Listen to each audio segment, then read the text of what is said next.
Welcome, everybody, here at our next Christmas interview. And I think this will be one of the highlights this year because I'm very, very happy to have Stuart from Mogwai here on the show. So, Stuart, thanks for joining. Thanks for having me. Happy to be here. Yes, we are very happy. Stuart, the first thing that we always ask is something like, do you have any kind of band merch or shirt or anything from your own band or from some other band that you would like to plug here, or maybe your last musical acquisition? I'll give you a moment to think about it. And while you do that, I'll show my shirt of the day, a wonderful Maud the Moth, also Oh from yeah, yeah. Oh Scotland. yeah. Her. It's a female singer, isn't it? She Yeah. play a she play a cello or harp or something. Yeah, I think. I'm not sure what she's playing, but I know, for example, Yeah. she plays in a band called Healthy Living. Oh yeah. She's good I've friends got with the Ash Inspire guys. So yeah. right. Okay. Yeah. The last record I bought. I got a second-hand copy of the Sun album, White One, Ooh. and yeah, I just got this Jane's Addiction shirt.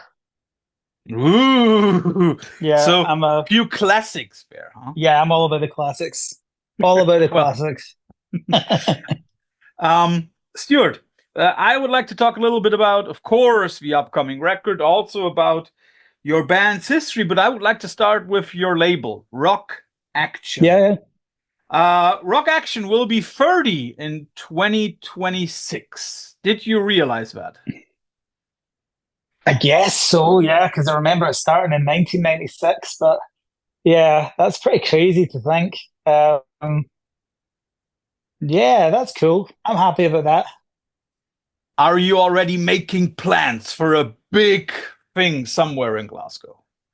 Uh, you know what? Not at the moment, but that's a good idea. We've got a big year next year. We've got a lot of good stuff coming out. Cloth, I've got a new album. Bedroom, I've got a new album. Obviously, Mogwai have a new album. Uh, Catherine Joseph's got a great new album. Twilight Sad are hopefully going to make a record. So yeah, it's going to be a big year for the label. So definitely a lot to celebrate in Uh, 2026. yeah, it's also interesting. You've just mentioned a lot of people like Catherine Joseph or also Clough, and a lot of people that you once have on the Rock Action roster somehow always seem to stay. Is that important for you to have some kind of continuance there? Or does it just happen? It largely happens. A few people have moved on. Part Chimp are putting their records out on a different label now. Blank Mass, he's putting stuff out on Sacred Bones, but even those people, they'll always be family, even if they're working with different people. But yeah, Mm. I like continuity. I also think that bands get better over the time. Like sometimes I'll hear a record and I'll be like, "That's good," but I know what in 5 years they're going to be Yeah. amazing. So I actually just heard the new Catherine Joseph record today, and it's the best thing she's ever done, and she's already brilliant. So yeah, I think you've got to give artists time to grow and try new things. And yeah, I never really understood these labels that be like, oh, that they didn't do that well, so we're just going to drop them. And you're like, Mm. did you sign them because you thought you were going to make a bunch of money? And Mm. if you did, why are you running a record label? Mm. Yeah. or, or did you think you want to be there for the long haul and support their Mm. their career, which I hope is what we do. You definitely do. I mean, like there are people on your roster who have been there for decades, basically, right? Hmm. Um, the band originally started, not the band, the label originally started out to support the band. Yeah, But if I did my research well, I think already the second or the third release by Rock Action was something that was not Mogwai, it was Pilot yeah, Can. So yeah. how did that come along? Yeah, so the label was really a hobby for quite a long time. Like we put out our first 7 inch because that was the culture in Glasgow at the time. Like all our friends' bands, Urusai Yatsura, Yummy Fur, Biss, um, Delgados, they were all putting out their own records because there wasn't much interest in Scottish music Mm. from the London music industry. Mm. So I think after we got a distributor and learned how to make a record, every once in a while we put a record by some friends of ours, and it was only quite a few years later they were like, "No, we can do this properly. We can put out albums. Um, we can send the bands out on tour. We can try and get them on the radio. Do all the things that record labels do." And when during all this time, Mogwai were on different labels. First, we were on Chemic Underground Records, and then we were on Pias Records. And when our deal with Pias ended, we were just like, well, why do we need to be on a different record label? We have a record label. So that was a big step for us. Because the Mogwai put out a Mogwai Records. Um, there's more to it than there was putting out the records we'd been doing so far. So yeah, and now yeah, we're happily on our own label. It means that we cannot get dropped. Yeah. Uh, It let me doesn't guess. matter how badly we start to suck. We're gonna Let, we've got a record label. yeah. We got somebody to back you up. Yeah. Let me guess that I would, having had a look at the roster and also at the discography of Rock Action, I figure that one of the first moments where you, as you described, notice, okay, we can do this. We can do this a little bit more professional. I guess that one of those first moments was that David Payo album, that Papa M Yeah, Sings record, right? 100%. Yeah, and like David's a really good friend of ours, and like David was he was doing something different. He'd just been making instrumental music, and then he was like, "Oh, I'm going to do this record where I sing." And I guess I probably just went, "Can we put it out?" And he was like, "Yeah." So that was a really important record for us. Actually, yeah, you're right. I kind of hadn't super thought that through, but yeah, that was important because David's an iconic musician, and he's someone who whose records you would find in every shop. You know, You should, um, yes. yeah, you should. You should. Like he's an established cult, legendary musician, whatever you want to say. He's Hmm. really really Yeah. great. So that was an important record for us. Yeah, I also figured because it was the first non-Mogwai full length on the label, because all the other bands that were on it, like Pilot Can or the Zephyrs, those were always, at least if I saw it correctly, more or less 7 inches or Yeah, EPs. yeah, So yeah, yeah, yeah, yeah, was that also yeah. then the moment you just described it? Was that the moment when you really started thinking like, oh, can we put it out? Like asking people. Um, yeah. I guess that our kind of involvement in the Glasgow music scene probably played a big part as well. Like when we were putting out like Errors and Remember, these were like, and James Orr Complex, they were like up and coming artists, and we felt we were in a position to help them out. Mhm. I always had a little bit of the imagination or like a little bit of a notion that when I was thinking about Rock Action or also, for example, Chemical Underground, which you've just mentioned, that those are like Scottish labels. Was that also in a Mhm. way important for you to highlight the Scottish scene as opposed, for example, to London and other regions of the UK? I think it happened organically because you tend to work with people that you meet through friends or are recommended to you. Like Sacred Paws, for example. They were a band on the kind of local music scene, and just loads of our friends were just like, "Have you seen this band? They're amazing!" And if they'd been in Brighton or Manchester, I'm sure someone from those towns would have would have Mm, heard mm, about them first. So yeah, and I think we're just lucky. There's a lot of good music in Glasgow. You know, it's just kind of mm, it's there's never a shortage of talented people picking up instruments and making records. mm. You've just mentioned records, so let's talk about the new record, about the Bad Fire. Um, Something that struck me is, I also didn't know it. I only know it because of a promo kit that we got. The Bad Fire is like a Scottish expression, right? Yeah, it's kind of a term for hell. So like you're like your mom or your gran or whoever, if you're misbehaving, I'll say that you're going to go to the bad fire. So Ah, I guess it kind of goes back to the kind of extreme Christianity of the Scotland of old.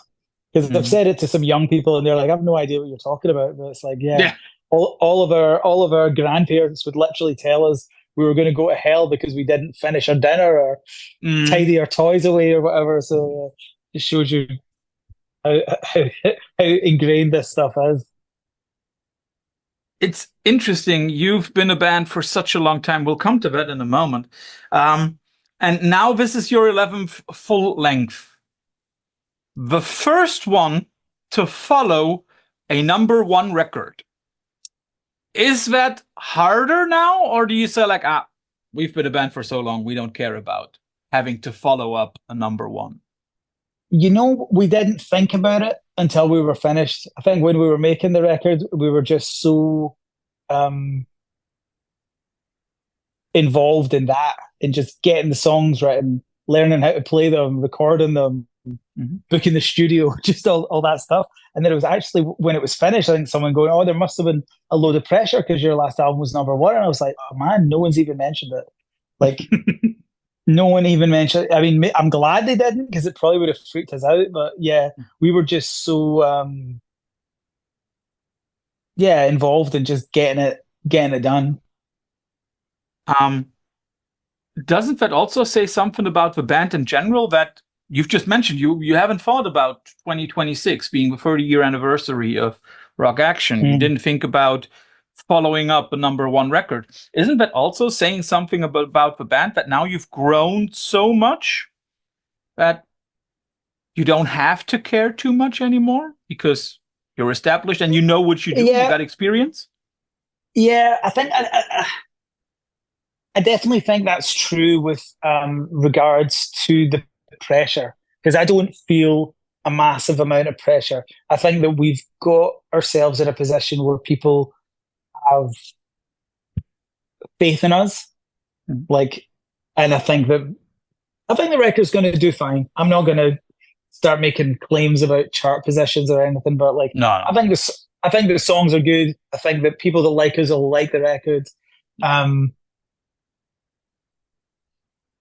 I think we've kind of and maybe it's not just us, but I think we live in a post-fashion world. I don't think that trends are going to destroy a band anymore. You know, Hmm. I think there's also there's more seismic trends that make it more difficult for bands generally, but in terms of what's cool and what people like, I don't think people give a shit anymore. I think people just like whatever they like. I think maybe Yeah. that's one of the good things about the internet. People are a lot less tribal. Um, Journalists and reviews don't have the kind of power they used to. Yeah. You know, I mean, I guess you're kind of my generation. Like records would come Yeah. out and We get are. some, yeah, records would come out and get a bad review, and that'll be it, finished. Yeah. Everyone would just decide that's a bad record. Whereas now everyone can hear everything. And yeah, there's a downside to that. No one's getting paid, but it does mean that there's a democratization of what people like. Yeah, and it also makes it, of course, a little bit easier to find your own liking. I think, as you said, you and I grew up at a time when our scenes were still very tribal and protective of each other. And nowadays, Mhm. there are still scenes, of course, but they Yeah, are yeah, not yeah. as protective as they had to be back in the day. Mm-hmm. Um, 100%. would you still consider your band a Scottish band? Because, you know, you give your record a Scottish, let's say, idiom as a Yeah. name. And Oh, yeah. I mean, by all definitions, yeah, we're a Scottish band. We all live either in or near Glasgow, and we're Mhm, yeah. I think you've got to have a recognition of where you're from. mhm, mhm. Um, I also think our music's pretty international. I definitely Yeah. think we owe as much to Sonic Youth and La Bradford than we do to whatever Scottish music we like, the Juice and Mary Chain and Boards of Canada. I definitely think that we wouldn't exist without a very Mhm, international music scene. But mhm. as people and as an entity, yeah, we're definitely Scottish. That also showed in a few instances in your band itself, in several instances. I still remember that on one of the records, you also dissed your least favorite football club in the world when you gave one of your tracks the title Scotland's Shame. Oh yeah, yeah, that's pretty funny. How did that go in Glasgow? How did the Rangers fans react? Don't think they even noticed. I'm sure we've got. In fact, I know for a fact we've got lots of people that like our music that are Rangers supporters, and you know what? We don't take this stuff too seriously. They Yeah. probably just thought we were just being clowns. Yeah. Although I still remember that on that tour for that record, you had green amps. I still remember Oh yeah, we've still got the green amps. that. That is also something that strikes me. Very often, I have a feeling as if there is one element that a lot of people don't get with Mogwai. Um, I think you guys have a very interesting sense of humor. Oh Is that yeah. also important? I mean, like, of course, most of all, you can only show it with the band title or with the track titles. But is that something where it's like, okay, music must also have a humorous element? Um, I think it's just a way of expressing that we don't take everything super seriously. I mean, we Mhm. take our music seriously, um, but we don't want it to be deathly dull. So yeah, we'll have a bit Mhm. of fun with the song titles. Some of them are pretty dumb or very silly, and I quite like the juxtaposition as well of having this like really serious music with these really silly Yeah. titles. I quite like that. Some other people do it as well. I noticed I'm a big fan of Stars of the Lead, and their song titles are ridiculous. No one ever mentions it, but like their song titles are fucking hilarious. But yeah, I guess maybe they're so serious that people don't even dare to think that they're joking. But yeah, they're definitely Yeah, yeah. joking. There's Those some must be funny shit people there. those must be sulky people who sit at home and never smile. Yeah, Yeah, that's true. yeah. Would you also say that there is a difference between funny and silly and that you don't cross into one of them? Uh, yeah, I think that we verge into silly sometimes with the song titles, but as a whole thing, you don't want it to be too silly. And there's even like the bad fire is kind of funny, but it's also kind of dark and kind of Mhm. has a resonance that kind of reflects the record as well. So you can do two things at once. Mhm. Mhm. Um, Once again, this is a record which has, of course, distorted vocals, but some like vocal passages. Um, when do you, as a band, know, okay, Mhm. here's some kind of vocal element would be cool? Usually quite early. Usually when the Mhm. song's being written, like that song. I remember I wrote that in the songs. I think it's called 18 Volcanoes. I'm trying to remember the names of the songs. So that song I wrote it in a hotel room, and it just felt like it had to have a vocal line in it. So usually quite early. And when we started the band, we would try vocals on songs that didn't need it, and I think over the years we kind of managed to work out at an earlier stage whether it was something that was going to work or not. Interesting. So that means that in some way you already at a very early stage also have an idea of a soundscape that you're going to put the song into, right? Yeah. Yeah. Yeah. So I think it's just a process of learning more about what you do. I think that Hmm. when we started the band, we were still experimenting with with what the band was and with how we would play and how the songs would turn out. And I think, yeah, I guess like everything, the more you do it, the more it starts to make sense. Correct me if I'm wrong, but am I right in remembering that some of the first vocals you had on your songs was on the Rock Action record? No, actually, our first 7-inch single has vocals on both songs. Okay. So so and then I guess at that point we were playing our gigs and the instrumental songs were just better. So I think that after that we really kind of just veered more towards instrumentals, and I think most of our records have one or two songs with vocals on it. I think the only record apart from the soundtracks that has no vocals at all is The Hawk is Howling. Everything else Mhm. has at least one song. When you look at your band and its history, I mean, like, of course, back when you started in the mid 90s, there surely were some conscious or subconscious influences for Mogwai. How is that nowadays? Are you really influenced by anything on the outside, or are you already so autark and independent?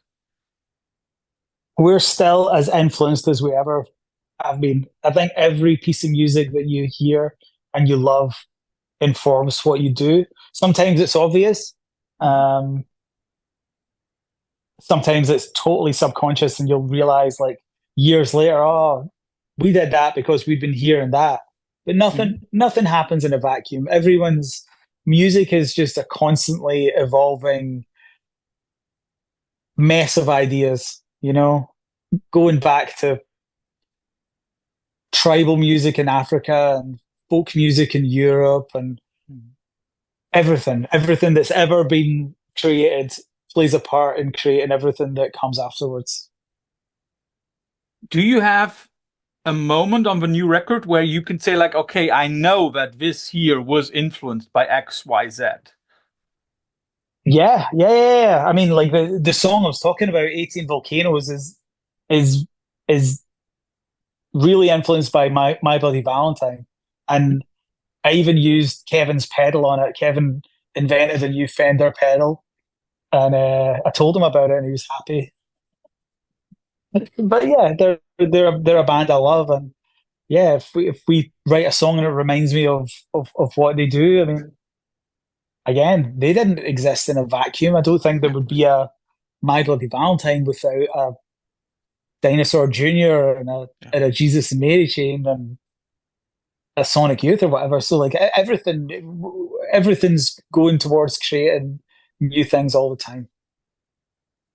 Um, you just mentioned, you wrote a song that is in a way like My Bloody Valentine, also because you use a certain new pedal. Is that also important for you yourself as a musician, to use new gear, to evolve, and to try out new things? Yeah, I think it's just fun.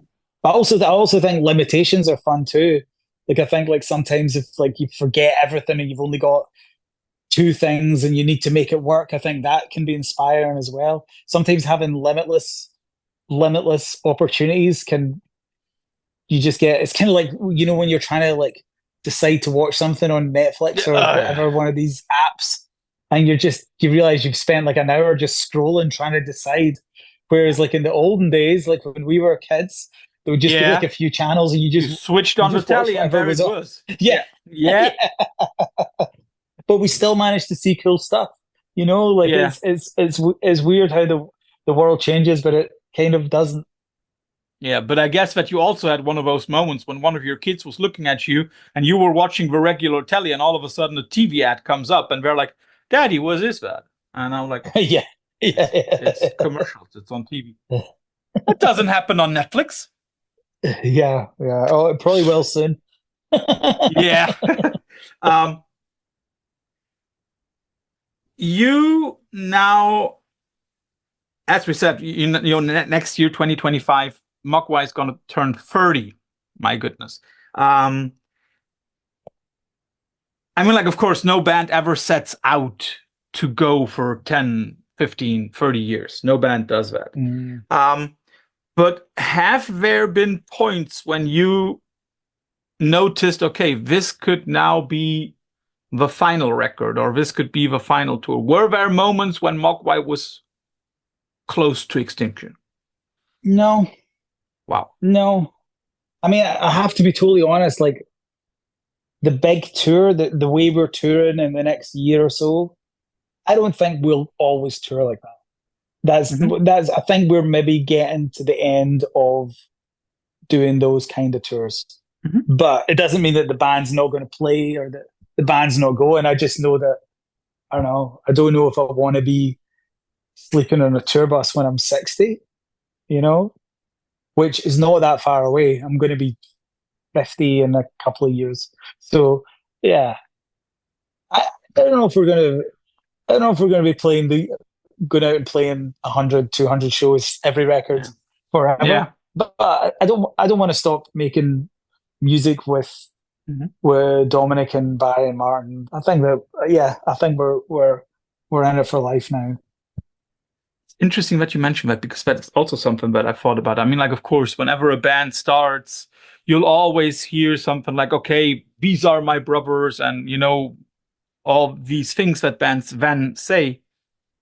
But you have now been making music with those four guys, including Martin, for who came into the band like a few years after, right? So you're like 30 years in.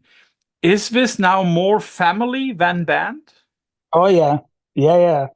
And not even just the band, like our crew. Like I think of quite a few of our crew members like family, you know?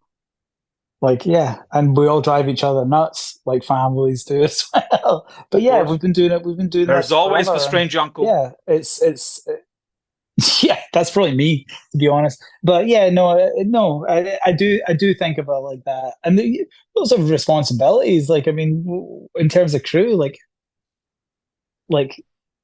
for a lot of their time, we're providing them with a job, which is quite a big a big responsibility too. So no, I definitely think of the whole organization like a family. Something that I would like to ask you personally. You have been in loads of bands and projects ever since Mogwai started. Yeah, First question, is that the sign of a workaholic who just can't stop? I think I just find it hard to say no. I think if someone asks me to do something and it sounds fun, I'll do it. And sometimes I get so tired. I remember when Minor Victories album came out. It came out at the same time as the Mogwai Atomic uh, film tour. Yeah. So I was like on two tours at once. Um, and I've never been so tired. And I loved it, but yeah, I remember thinking, what am I doing with my life? This is absolutely insane. But yeah, if someone asks me to do something and it sounds fun, I'll do it. So yeah, there's worse faults to have. Yeah. Yeah. There are also worse hobbies to have, of course. That's Um, true. And at least um, someone's we're doing a soundtrack right now actually, and I think I was just saying I was really busy because I was telling someone, just a friend I met in the street, and like I'm busy because I'm doing interviews for the Mogwai record and we're doing this soundtrack. And he just said, he was like, at least you got asked. And I was like, yeah, you're right. At least we got asked. It's cool. You've got to be grateful of yeah. opportunities and this stuff. So no, I'm never going to complain about being busy, apart Mm. from when I complain about being busy. Yeah, that's the kind of Scottish humor we're used to. Um, you've mentioned the soundtrack work. You have been doing a lot of soundtrack work by now, ever since you did start that with Zidane. What was it, 16, 17 years ago? Um, you've just said you can't say no, but are there moments when you look back and you say like, okay, we could have done this a little bit better, or we could have gotten a little bit closer to the scene?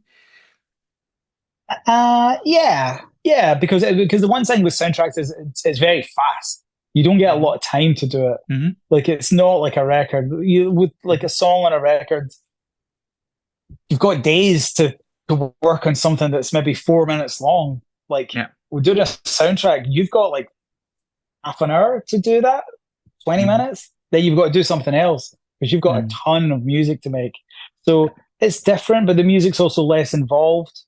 So yeah, it's just a different process. But and you also hand the work over. So sometimes like the music supervisor will really mess about with your music. They'll take like a drum part and then put a piano over it that weren't together. So that Hmm. sometimes you'll see it and you'll be like, what the hell's going on? You have to even work out what they've done with your Yeah. music. Yeah. But that's just the gig. That's the way it goes. I still remember back in the day when you had, I think it was two or three tracks on the Miami Vice soundtrack. I still remember Yeah. that soundtrack generated a lot of buzz. Would you also Yeah. say that doing that soundtrack was a very good decision for your band? Yeah. I mean, he used existing songs, but I think he got us Yeah. to change a little bit.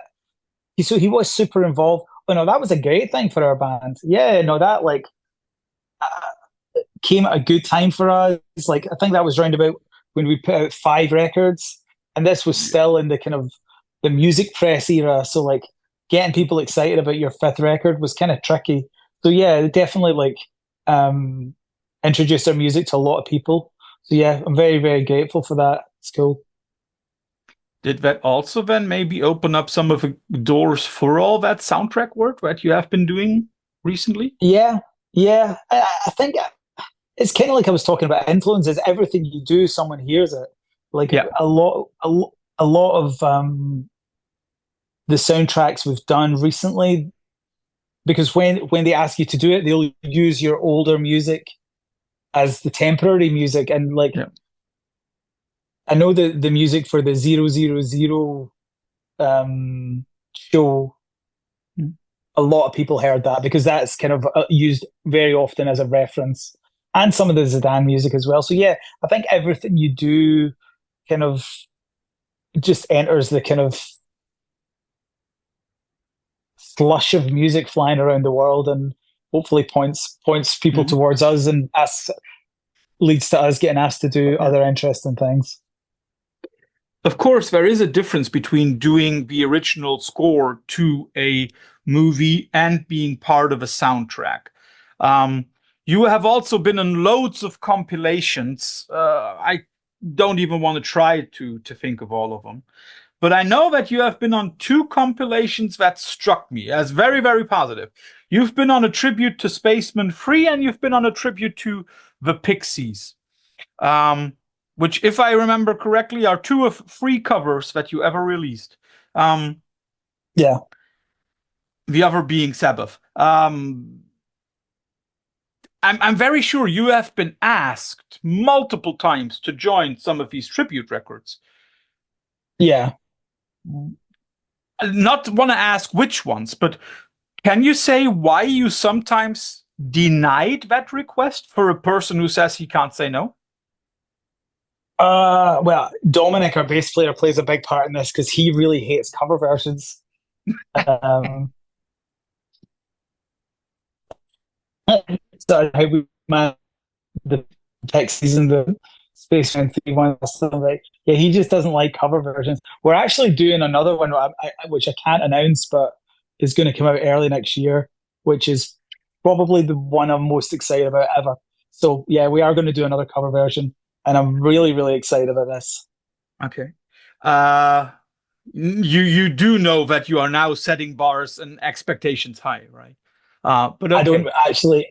This is worth it. This is a big deal. So yeah, okay. I'm super excited about it. Just one question: will it come out on your own label or on some other label? Other label, Sorry. another There's- label, not ours. Okay. Okay. Yeah, Okay. So I am already looking forward to it because I think that the covers that you did were very, very interesting. I mean, like you did Sweet Leaf, right, by Sabbath, and that Pixies track and Spaceman Tree, Yeah, very interesting covers. Um, yeah, yeah, yeah. if you could choose somebody to cover one of the Mogwai tracks, who should cover which track? I don't know. It's a weird one. Uh, yeah, I'm going back to Stars the Legend. Add Stars the Legend. I get added be an orchestral version of one of our songs. That would be cool. I don't know any of them. Okay. Thank you, Space Expert, or something like that. Just some weird old song. I think that would be cool. Yeah, yeah. I also always like that when people then dig up older tracks. Yeah, that's always a very, very cool thing. Stuart, I Hmm. know you're busy, but nobody leaves the Veil of Yeah. Sound interview without having to go through the infamous quickfire round at the end. You will always get two Okay. alternatives, and you have to choose one of them. So let's Okay. start with something easy. Sabbath. Who's the better singer for Sabbath? Ozzy or Ronnie James? Ozzy. Mhm. Can you explain why for you? Ozzy's one of the best rock and roll singers of all time. That's true. Ozzy has an unbelievable voice. He's just a powerful singer. He's like such an enigmatic frontman. Yeah. He's the best. He's probably Yeah. one of the best of all time. Never mind of that band. Yeah, and you and him share a certain kind of humor. I mean, like I still remember from back in the day from German music television. I only remember two quotes. One is Ozzy when he said to Sharon, like, "Sharon, I'm Ozzy fucking Osbourne. I don't need no fucking bubbles." And the other He's is a you, funny guy. actually. Oh, The really? other What did is that you when say? you were interviewed by a German TV station, and they asked you like, "Well, what is your aim in music?" And your reply was simply, "Oh, we want to be louder than Manowar." That's hilarious. Have you achieved that? Have you become louder Oh, than damn Manowar? right. 100%. 100%. And better dressed. Yeah, yeah. You were dressed, so it's not that hard. Yeah, Um, that's true. Pixies, which record do you like more, Surfer Rosa or Trompe Le Monde?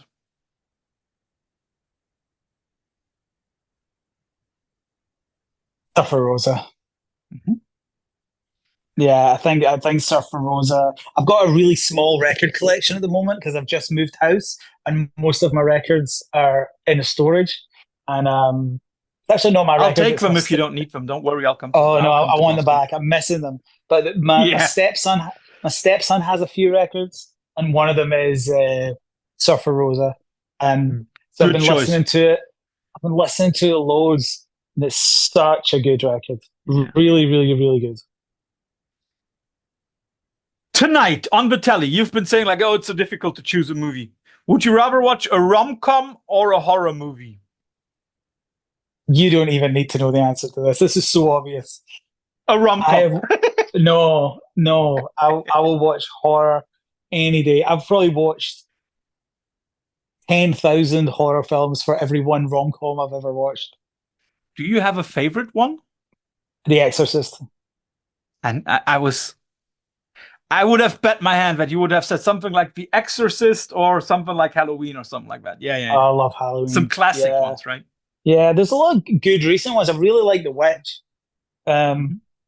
it's really good. So, yeah, I like that one. Bodies, Bodies, Bodies. Yeah. Evil Dead, obviously. Alien. Yeah, I just love horror movies. I haven't seen. Have you already seen the latest Alien one? Because Romulus, No, I haven't. no, I've not. I've heard it's good though. It's on my list, but I've not seen it Yeah, on yet. mine too. You just have to find a day, right? You've been speaking about Sun as something that you got recently, so I'll give you two Sun records: their collaboration with Scott Walker or Live Metal, one of the later ones. You know, I really like Life Metal, and I've not listened to the Scott Walker one that much, but weirdly, I've recently become a Scott Walker fan. Like I've always been a Sun fan, but Mhm. only recently has Scott Walker's music really clicked with me. Um, so I will say Life Metal because I like it a lot, but Mhm. I reckon when I go back and check out the record they made together, that might become a bigger favorite. Um, Spaceman Free. I'll give you two records: Sound of Confusion or Taking Drugs to Make Money to Take Drugs Too. I'm glad that I got that one out. I think I'm going to say making money to take drugs to or whatever it's called Yeah, yeah, because that's just taking got like a a. huge like 30-minute jam on it, doesn't it? That's Mhm. like, and I like the Sound of Confusion, but I don't think it's their best studio album. I think Mhm. my favorite Spaceman album is probably Playing with Fire. Mhm. But of those two, I would definitely go for Mhm. Taking Drugs. I think you've already answered my next question indirectly. What would you prefer nowadays, touring or recording and writing? Definitely touring. I like going places. I like Mhm. going places and I like seeing different people. I really like recording as well, but yeah, I like the routine of touring and I like just being a different place every day. So, are there places where you feel like, okay, that's a place that I would like to go to, still like to go to? Oh yeah. I mean, we've never played in Africa. Um, where else have we That is never something that played? I hear very, very often from bands. We've never played Africa, but it seems to Yeah, be difficult. yeah. We had an opportunity to go quite a long time ago. It just didn't happen. But where else? Yeah, that's the main one. We've been most places. We've been to South America and Asia and um, all these places. I mean, I'd like, you know what? I'd love to play some places that are impossible to play at the moment. I would love to play in Ukraine and I would love to Mhm. play in Palestine. You know, Mhm. that would be Mhm. that would be really special for a lot of reasons. Mhm. Would you then also like to play in places like North Korea? In theory, but that seems very unlikely. Yeah, But yeah, I'm yeah, very sure it is. yeah. I've never heard of anyone playing there. But yeah, if the opportunity came up, yeah. Are there places where you say like, okay, that was such a banger tour, like South Africa, not South Africa, South America, or any special region that you've toured where you say like, okay, that's something that I would like to do again? Oh yeah. I mean, South America is a blast. I love playing there. So yeah, and Asia, I'm looking forward to go back to Asia. And you know what? I like playing everywhere. I love coming to Europe. You know, Yeah, always great. I'll see you in a couple of weeks. Already got Amazing. my, I already got my ticket. Last one. Um, I'm not sure if they were a huge influence on on the band itself, but you have mentioned them a few times in this interview. Sonic Youth. I'll give you Yeah, two records. I'll give you Goo versus Daydream Nation. man, that's kind of a tough one. I I know. would, I would, I would say they're almost equal. I'd say they're Si- literally almost equal. yeah, also because they come from the same period, but still you have to choose. Okay, Daydream Nation.